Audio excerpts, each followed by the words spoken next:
بلاصه الزريعه. ها هي هنايا كتكون الوسط ان شاء الله. غتجي مرحله كيفاش غنوريكم البذور ديال السيكاس. ها هي تقدروا قرب زومي، تقدروا تشوفوها. ها هي الوريقات ديالها راه ديال الديكوراسيون.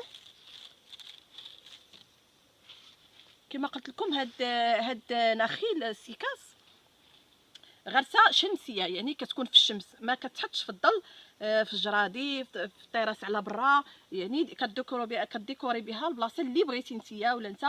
راه رائعه. هاد الشجره هذه انا بعدا كتعجبني بزاف، هاد النخيله هذه كتعجبني بزاف كما قلت لكم ديال الديكوراسيون. ان شاء الله غادي نوريكم دابا كيفاش غادي نزوقوها. بالنسبه للناس اللي بغاو يزوقوها كتحط على برا. المهم واحد نفهمكم، ها هي البلاصه ديال الزريعه اللي قلت لكم. ها هي هنايا